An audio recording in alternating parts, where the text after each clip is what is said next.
la seguimos denominando, que estableció importantes parámetros para mejorar las condiciones básicas de calidad de las universidades, que hasta antes con la Asamblea Nacional de Rectores no había tenido la eficiencia y sobre todo la necesidad o la competencia, ¿no?, que debería tener un centro de estudios con mucha investigación. Y durante todo este proceso de 10 años, pues las universidades han ido actualizándose, han ido mejorando y sobre todo han recuperado lo que es la esencia de la universidad, la investigación.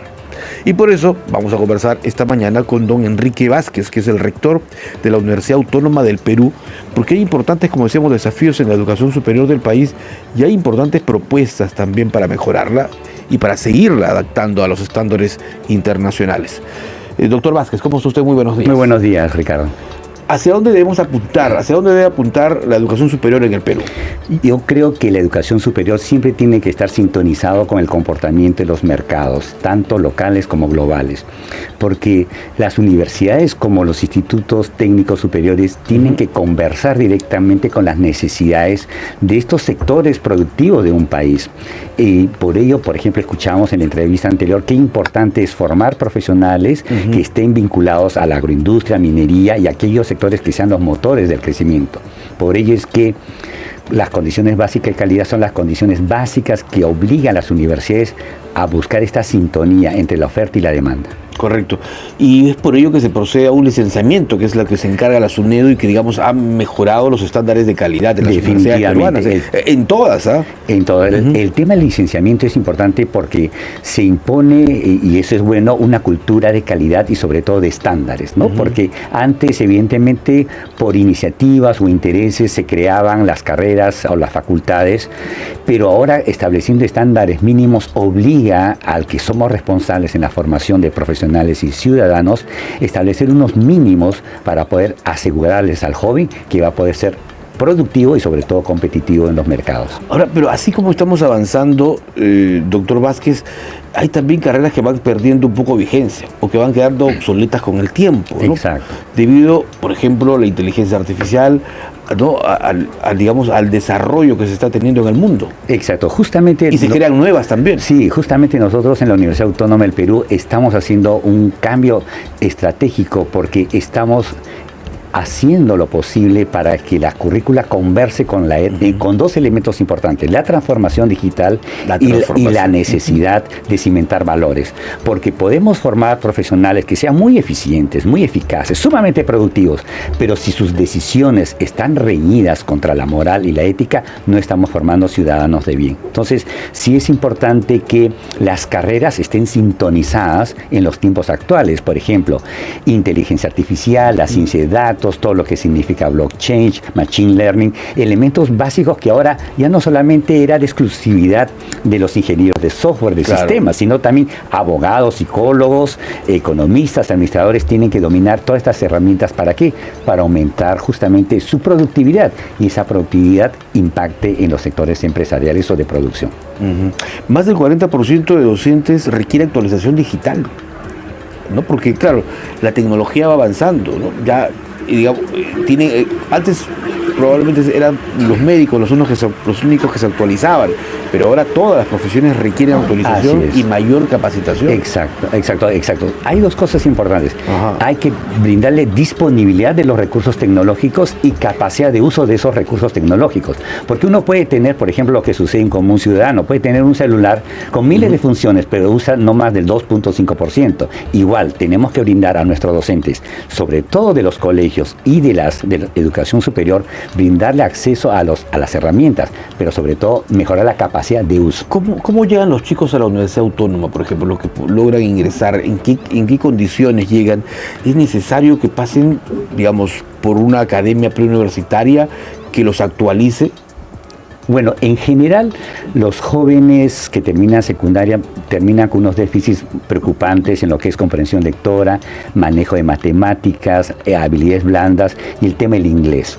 Entonces, lo que hacemos en la Universidad Autónoma es generarle un programa de nivelación y acompañamiento, porque ellos vienen con las ansias de mejorar sus vidas y la de sus familias. Entonces, lo que nosotros armamos son talleres, actividades que les permita a ellos, por ejemplo, nivelarse en la parte de matemáticas y otras. Estamos hablando de un ciclo cero.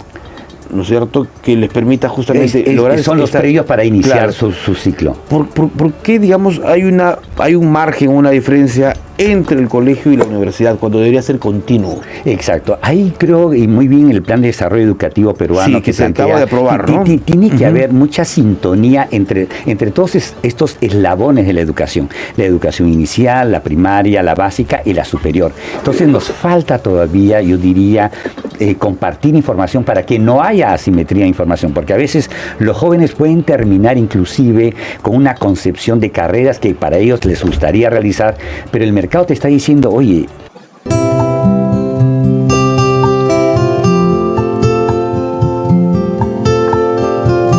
hay otras cosas sumamente más interesantes, porque tú tienes que mirar tu futuro. ¿Para cuándo tú vas a poder insertarte en el mercado laboral? Tienes que estar preparado. Por ejemplo, hoy día tienes que saber Python, tienes que saber el lenguaje R, tienes que saber hacer matrices inversas y todas esas otras herramientas en todas las carreras. Ahora, por ejemplo, mi decano de la Facultad de Derecho está muy entusiasmado en la justicia robótica, porque en las zonas rurales del Asia ya están implementando esa manera de hacer justicia. Entonces, y eso es los de derecho, los de administración tienen que saber todo lo que es la parte cuantitativa, parte matemática, ciencia de datos. Entonces es importante que todos sepan, sobre todo, a usar mejor los tiempos y las herramientas para ser más productivos. Ahora, el programa, justamente, que era uno de los temas, el programa de educación que se acaba de aprobar por parte del Consejo Nacional de Educación, justamente el proyecto, mejor dicho, proyecto educativo nacional, es el término correcto, proyecto educativo nacional, que apunta al 2036, pero que tiene como primer eje este quinquenio al 2031, ¿no? Hace necesario, por ejemplo, conectividad, que es fundamental. Si no tenemos unas buenas condiciones de internet, no vamos a poder estar a la par con nuestros países vecinos. Exacto. Necesitamos una red dorsal, ese es el término que se me estaba diciendo, una gran red dorsal que permita justamente integrar a todo el país. Exacto, yo creo que el plan es estupendo, porque uno de los puntos importantes es aumentar esa conectividad, y ahí es fundamental justamente que los docentes, los colegios tengan estos medios para alcanzar, porque es la única manera de combatir la desigualdad. En la medida que los jóvenes, niños y adolescentes puedan acceder a una buena educación vía digital y con esta red dorsal, vas a poder acceder justamente a los medios. Pero también, tanto más importante, es toda la parte de los portafolios académicos, los materiales. Ahí hay que trabajar el tema de la calidad, que es uno de los puntos que también el plan de desarrollo educativo contempla: mejorar, invertir recursos para que la educación sea de más calidad y sobre todo pertinente. Si bien es importante el cemento y el mobiliario, es también justamente todo este tema informático, porque ahora podemos estar en la universidad o podemos hacerlo desde casa, ¿no? Así es. Estos últimos paros, por ejemplo, estos paros de transportes, han hecho que nuevamente volvamos muchos al trabajo remoto, en algunos casos, y o al teletrabajo, que es el nombre correcto, o en su defecto también a el estudio virtual. Exacto. ¿No es cierto? O sea, ya, digamos, es parte del día a día, ya no nos coge, digamos, de sorpresa. Así es. Y ahora las universidades, con 3-4 días de anticipación, dicen clases virtuales, es muy cierto. Ya no hay problema. Es muy cierto, porque actualmente la telemática y todo lo que es la ofimática permite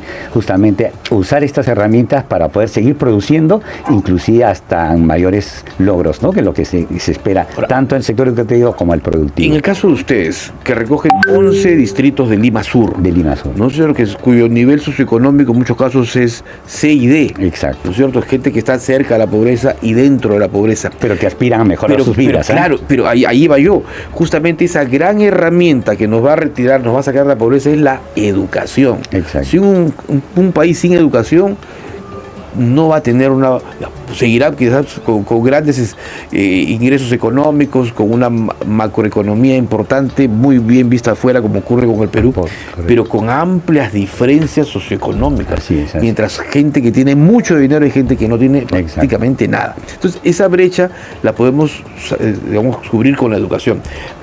¿Hacia dónde apuntan los jóvenes? Usted que tiene ese contacto diario en la actualidad, ¿hacia dónde apuntan los jóvenes, sobre todo el cono sur, que quieren salir de ese estrato C, quizás al B, y luego llegar al A? Bueno, algo que nos fascina de nuestros estudiantes, la Universidad Autónoma del Perú, en Lima Sur es que ellos son muy aspiracionales y están dispuestos a destinar tiempo y energía para alcanzar lo mejor de tecnología, de ciencia, pero también la parte de sus prácticas de valores. Ellos estamos logrando nosotros generar mucha información para que tomen las mejores decisiones de mercado. Por ejemplo, los que están llevando administración, estamos haciendo un cambio curricular que implica conocer mucho más de la inteligencia artificial. ¿Para qué? Para que acompañe procesos de automatización y eso permita que la empresa pueda producir más en menos tiempo. En el caso de los abogados, igual, también estamos trabajando el tema de ciencia de datos, porque ahora el procesamiento de expedientes hace la necesidad de acelerar todo. Y entonces, nuestros jóvenes están aspirando, por un lado, a ingresar al sector corporativo, pero también no dejan de lado el emprendimiento. Como sabemos, Villa El Salvador hace 65, 66 años era un arenal, claro, pero ahora ha sido, como se dice, fundado y nutrido por este espíritu empresarial. Y nuestros alumnos de la Universidad Autónoma son, digamos, la primera generación de las familias que van a una universidad, y definitivamente sí es importante brindarle todas estas herramientas que aspiran al mundo corporativo. Por ejemplo, nosotros alentamos a que se inserten en el mercado laboral peruano, sino también internacionalmente. Nosotros tenemos más de 90 convenios internacionales, ya con más de 17 países, inclusive ahora estoy viajando a India y Malasia para poder crear un puente entre Perú y el Asia, porque ahí es donde se está generando el conocimiento de avanzada. Y gran desarrollo. Y nuestros muchachos tienen que estar justamente con lo último de lo que que genera en ciencia y tecnología. Para eso es importante justamente crear estos puentes. Perfecto, muchísimas gracias. Gracias por la oportunidad. Ha sido un gusto conversar con usted, saber de que se está trabajando por la educación es importantísimo. Tienen ustedes una población de 20.000 jóvenes. 20.000 jóvenes. Qué bueno. Y es más, estamos ahora entrando a Puente Piedra, donde vamos a tratar de vincular oferta educativa con la necesidad profesional en el norte. Se van de pueblo a pueblo. Muchísimas gracias, don Enrique Vázquez, rector de la Universidad Autónoma del Perú. Muy amable. Antes de irnos, tenemos una buena noticia.